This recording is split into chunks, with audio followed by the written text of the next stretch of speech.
Hello everyone. इस video में हम बात करेंगे ऑल इंडिया बार परीक्षा 2018 में आयोजित की गई थी इसकी ऑल इंडिया बार एग्जामिनेशन 2018 ये आयोजित की गई थी।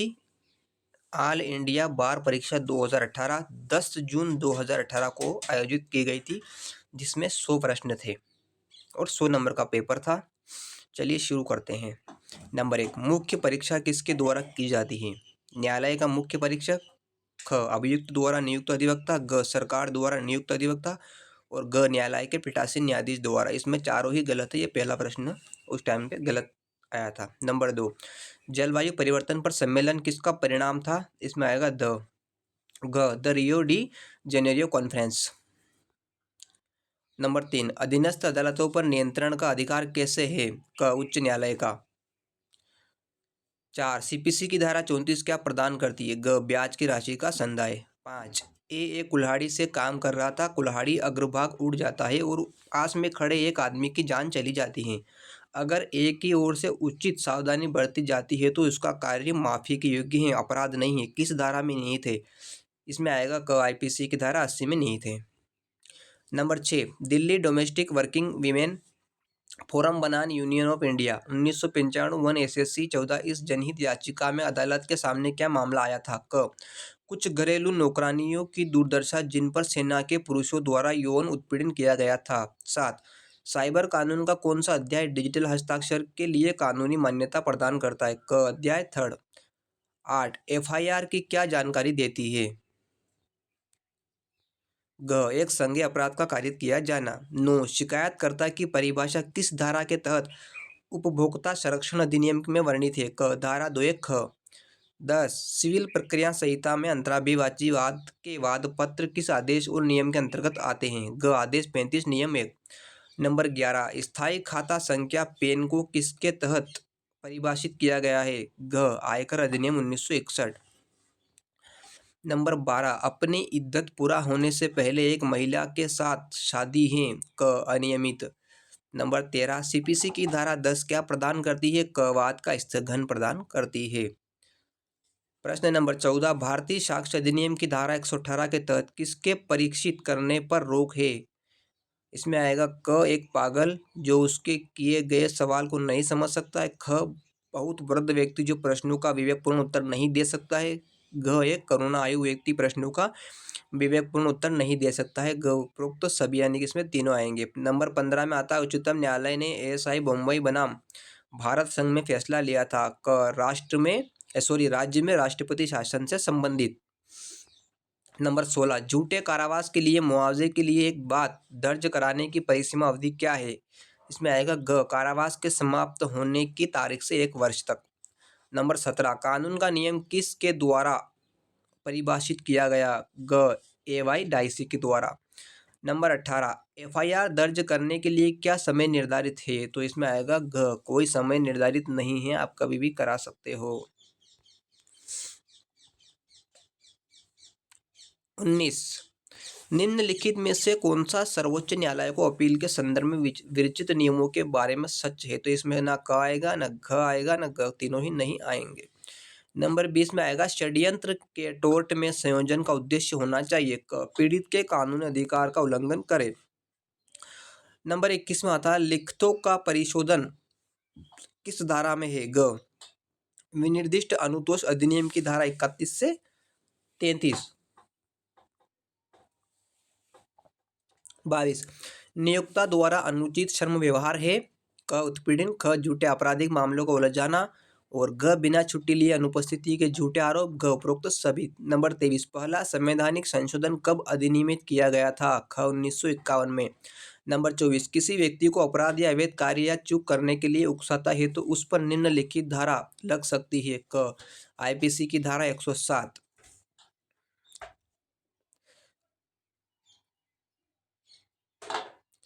नंबर 25, एक ऐतिहासिक हेबस कॉर्पस याचिका जो आपातकाल के दौरान दायर की गई थी वह है। ग एडीएम जबलपुर बनाम शिवकांत शुक्ला के बारे में। 26, संरक्षित श्रमिक कौन है? ग वह श्रमिक जो स्थापित में किसी पंजीकृत व्यापार संघ का अधिशासी या पदाधिकारी है।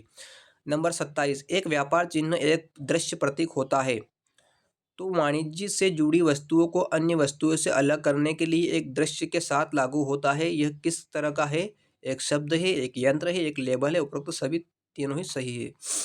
28 भारतीय विधिक प्रणाली में वैकल्पिक विवाद समाधान की एक नई तकनीक विकसित की है जिसे लोकप्रिय रूप से लोक अदालत के नाम से जाना जाता है। इसकी सांविधिक मान्यता की नींव के लिए कौन सा अधिनियम जिम्मेदार है? इसमें आएगा ग विधिक सेवा प्राधिकरण अधिनियम 1987। काफी मोस्ट क्वेश्चन है। नंबर 29 शाहबानो मामला किससे संबंधित है? ग तलाकशुदा मुस्लिम औरतों का भरण पोषण। ये भी लगभग काफी बार रिपीट हो चुका है। नंबर 30 पे आता अधिवक्ता अधिनियम 1961 की धारा 24A क्या प्रदान करती है? इसमें न क आएगा, न ख, न घ, न घ, चारों ही गलत है। नंबर 31 आता गार्निश कौन है? तो इसमें आएगा क एक पर पक्षकार जिसे ऋण या दावे को सुलझाने के लिए धन समर्पण करने के लिए कानूनी नोटिस के माध्यम से निर्देशित किया जाता है।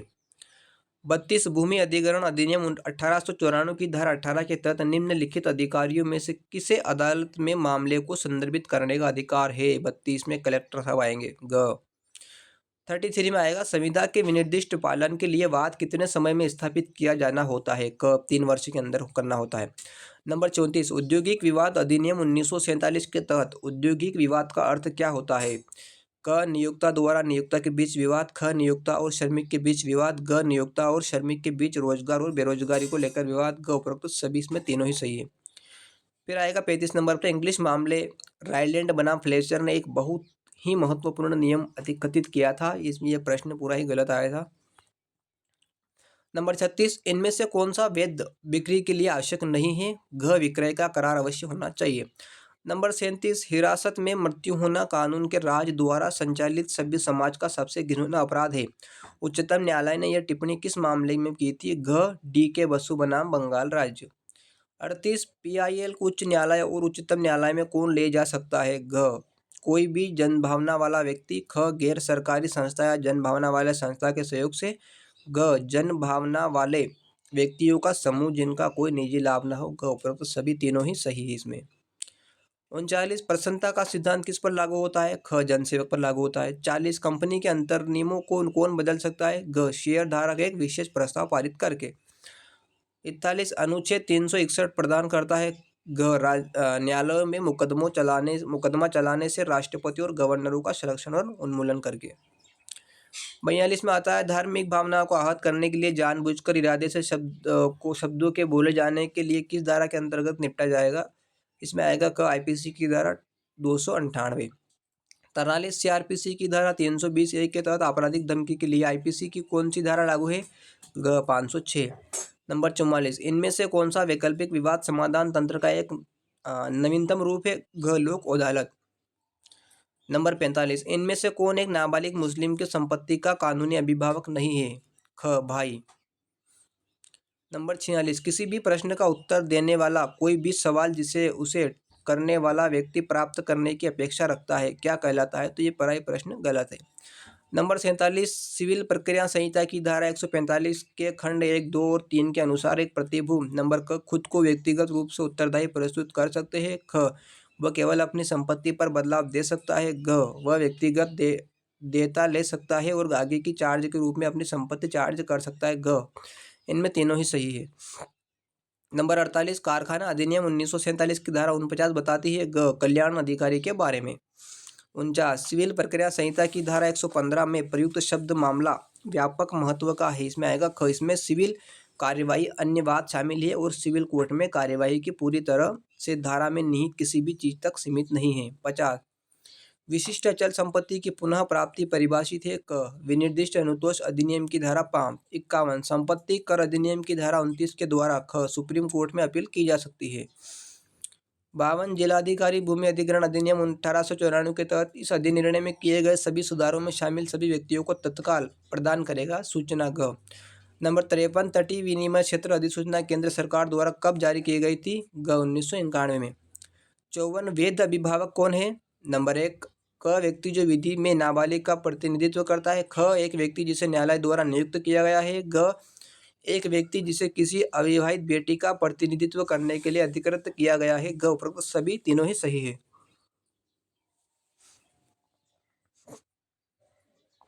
55 मध्यस्थता और सुलह अधिनियम 1996 का भाग 3 औपचारिक रूप देता है। क समझौता की प्रक्रिया को। 56 संविधान में न्यायपालिका का कार्यकारिणी से पृथक्करण किस अनुच्छेद के तहत प्रत्याभूत है? ग 50। 57 इन कैमरा परीक्षण किस धारा के तहत आरोपित मामलों में किया जाता है? ग 376 आईपीसी में। 58 गिरफ्तार व्यक्तियों की कितने समय से अधिक हिरासत में नहीं रखा जाना चाहिए? ख 24 घंटे। लेकिन आजकल इसका ज़्यादा ही दुरुपयोग हो रहा है। 59 इनमें से कौन मुस्लिम भरण पोषण के लिए पात्र नहीं है? एक गैर कानूनी पुत्र जो है वो पात्र नहीं है। नंबर 60 सिविल मामलों में भारतीय साक्ष्य अधिनियम सबूतों का बोझ किस पर डालता है? वादी पर डालता है, यानी जो वाद लेके आया वो इसको साबित करने का जो भार उसके ऊपर रहता है। 61 निम्नलिखित में से किस पर सीपीसी की धारा 59 के तहत अंतर्गत पुलिस अधिकारी द्वारा गिरफ्तार व्यक्ति का उन्मोचन कर सकता है? अपने ही बंद पत्र पर, जमानत पर, मजिस्ट्रेट के विशेष आदेश के तहत और उपरोक्त तो तीनों में कर सकता है। 62 ए को धन के साथ एक पर्स मिलता है, उसे यह नहीं पता कि वह किसका है, यह उससे बाद में पता चलता है कि वह बी का है और अपने स्वयं के उपयोग के लिए इस्तेमाल करता है। ए दोषी है। ग आपराधिक दुरुपयोग करने का। 63 आदेश 33 नियम 1 में इतने पर्याप्त साधन नहीं हैं शब्द, ये तो आंसर ही गलत है इसका, तो कुछ नहीं आएगा इसमें। 64 विधिक सेवा प्राधिकरण अधिनियम की धारा 22 बी केंद्रीय और राज्य अधिकारियों को सशक्त बनाती है, ताकि वो इनमें से भी कोई नहीं आएगा। 65 निर्णय, डिक्री, आदेश आदि में लिपिकी या अंक गणितीय गलतियों को सही किया जा सकता है। ख सीपीसी की धारा 152 के तहत। 66 अभियुक्त द्वारा मजिस्ट्रेट को दिया गया संस्वीकृति वाला कथन क स्वीकार्य है। 67 उच्चतम न्यायालय ने केशवानंद भारती बनाम केरल राज्य में विनिश्चित किया है कि घ संसद संविधान के किसी भी प्रावधान में संशोधन कर सकती है, लेकिन संविधान की बुनियादी संरचना और मूलभूत विशेषताओं को बदल नहीं सकती है। बहुत बढ़िया जजमेंट था, पढ़ना आप। केशवानंद भारती बनाम केरल राज्य का बहुत अच्छा है, हालांकि उसमें यह हार गई थी लेकिन फिर भी जीत इसी की हुई थी। 68 आपराधिक प्रक्रिया संहिता की निम्नलिखित धाराओं में से कौन सी धारा के अंतर्गत पुलिस वारंट के बिना अभियुक्तों को गिरफ्तार कर सकती है? ख धारा 41 के तहत। माल विक्रय अधिनियम 1930 की कौन सी धारा का संबंध अग्रिम संविदा भंग से है? ग धारा 60। 70 कॉपीराइट अधिनियम में उल्लंघनकर्ताओं के खिलाफ आपराधिक कार्यवाही किस प्रावधान के द्वारा शामिल की गई है? धारा 63 से 70। 71 में आता है भारतीय पंजीकरण अधिनियम की कौन सी धारा उपहारों और अचल संपत्ति की लिखतों का पंजीकरण अनिवार्य करती है? धारा 17। 72 सड़क परिवहन को नियंत्रित करने की राज्य सरकार की शक्ति मोटर वाहन अधिनियम 1988 के अंतर्गत किस धारा के तहत प्रदान की गई है? क मोटर वाहन अधिनियम 1988 की धारा 67। 73 फैसला पक्षों या उनके वकीलों को खुली अदालत में सुनाया जाना चाहिए। क पूरा फैसला सुनाकर, ख पूरा फैसला पढ़कर, ग फैसले का प्रभावी भाग पढ़कर। ग उपरोक्त तो तीनों में जो भी पढ़ाया जा सके। 74 अभियोजन पक्ष के लिए साक्ष्य सीआरपीसी की धारा के अंतर्गत क आता है, इसमें धारा 242 सीआरपीसी। 75 आत्महत्या के लिए उकसाना, यह आईपीसी की किस धारा में आता है? तो ये सब गलत है, इसमें ना 7, 8, 9 कोई भी नहीं आएगा। 76 भारतीय विवाह विच्छेद अधिनियम के अंतर्गत विवाह के विघटन के लिए एक डिक्री पारित करना परिवार न्यायालय को समवर्ती अधिकार क्षेत्र है। यह आदेश किस मामले में पारित किया गया था? ख डॉक्टर मेरी डॉक्टर विंसेंट AIR 1991। 77 अधिवक्ताओं के लिए औचार की सजा अवधि अधिवक्ता अधिनियम की कौन सी धारा में है? तो धारा 35 में है। अब इनमें से कौन सा मामला लोकहित से संबंधित है? तो ये 78 है, सभी गलत है, एक मामला इसमें से लोकहित में नहीं है। 79 सीआरपीसी की धारा 239 के दिन मजिस्ट्रेट क्या कर सकता है? तो ख यदि दोष आधार रहित है तो दोषी को भी रिहा कर सकता है। 80 में आता अनुच्छेद 213 राज्यपाल को अध्यादेशों को प्रख्यापित करने का अधिकार है। क जब राज्य विधानसभा सत्र में नहीं है। 81 राज्य और केंद्र के बीच वित्तीय संबंधों को संविधान में परिभाषित किया गया है। ग अनुच्छेद 264 से 293 के बीच में। 82 महात्मा गांधी जी को अहमदाबाद में जेल हुई और ब्रिटिश शासन द्वारा भारतीय दंड संहिता की धारा 124A के तहत इसलिए मुकदमा चलाया गया। ग सरकार के लिए असंतोष और राजद्रोह करने पर। 83 पुलिस सीआरपीसी की धारा 109 और 110 के अधीन अच्छे व्यवहार के लिए बंद पत्र की मांग किससे कर सकती है? अभ्यस्त अपराधी से ही कर सकती है। 84 दया भागा स्कूल का मानना है कि एक परिवार क्योंकि वह संयुक्त है इसलिए उसकी संपत्ति भी संयुक्त है, यह कथन गलत है। 85 भारतीय साक्ष्य अधिनियम कब अधिनियमित हुआ था? 1872 में। 86 वकील के पेशेवर नैतिकता के संबंध में सही कथन कौन सा है? वकीलों को हड़ताल पर जाने या बहिष्कार के लिए कॉल देने का कोई अधिकार नहीं है। कोई वकील किसी भी अवैध या अनुचित साधन द्वारा अदालत के फैसले को प्रभावित नहीं करेगा। अदालत की प्रक्रिया का दुरुपयोग करने वाला वकील अविचार का दोषी होगा। उपयुक्त सभी। 87 अधिकार प्रशासन किस प्रशासन का है? फ्रांसीसी प्रणाली का है। 88 साइबर अपराधों को किस अधिनियम में शामिल किया गया है? सूचना प्रौद्योगिकी अधिनियम। 89 इनमें से कौन सी निजी अधिकार नहीं है? संपत्ति का अधिकार, स्वतंत्रता का अधिकार और शिक्षा का अधिकार तीनों ही नहीं है। 90 धारा 61 सीआरपीसी के तहत निम्नलिखित में से कौन सा समन के बारे में सही है? यह प्रक्रिया का हल्का रूप है। यह उपस्थिति के लिए है। यह दस्तावेजों या चीज़ों को पेश करने के लिए है। तीनों ही सही है। 91 काश्मीरा सिंह बनाम पंजाब राज्य एक अग्र निर्णय है, तो ये ख तीनों ही गलत है। 92 प्रकार में लिखित अधिनियम की धारा 138 का मुख्य उद्देश्य क्या है? दाता द्वारा जारी किए गए चेक बाउंस होने पर चेक राशि का पुनः प्राप्त करें। ये बहुत इंपॉर्टेंट है 138 का, नेगोशिएबल एक्ट का। 93 राष्ट्रीय आयोग द्वारा उपभोक्ता संरक्षण अधिनियम 1986 की धारा 27 के तहत पारित आदेश के खिलाफ अपील होती है, सर्वोच्च न्यायालय में होती है, यानी सुप्रीम कोर्ट में। 94 कौन सी संस्था अविचार के लिए अधिवक्ताओं को दंड अधिनिर्णित करती है? अनुशासनात्मक समिति। 95 में आता है कंपनी अधिनियम के तहत प्रत्येक व्यक्ति जो कंपनी के ज्ञापन का ग्राहक बनता है को कम से कम कितने शेयर लेने होंगे? तो 1 शेयर लेने होंगे। 96 जीएसटी कब लागू हुआ था? तो 1 जुलाई 2017 में लागू हुआ था। 97 में आता है लीज पेंडेंस का सिद्धांत संपत्ति हस्तांतरण अधिनियम की किस धारा के तहत किया गया था? धारा 52।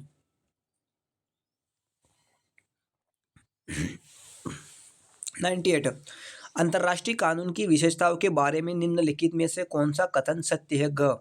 यह औपचारिक कानून प्रवर्तन करने वाली एजेंसियां है। 99 विलंबित मेहर तलाक के वक्त या फिर पति की मृत्यु के समय क्या देय है? तो यह कथन सुन्नी कानून के तहत सच है, का आएगा। और आखिरी क्वेश्चन है मृत्युकालिक घोषणा किसके द्वारा बनाया जाना चाहिए? इसमें आएगा मृत्यु से पहले बीमार व्यक्ति द्वारा जो है मृत्युकालिक घोषणा बनाया जाना चाहिए। इस तरह आपका ये पूरा प्रश्न हल हो चुका है। धन्यवाद।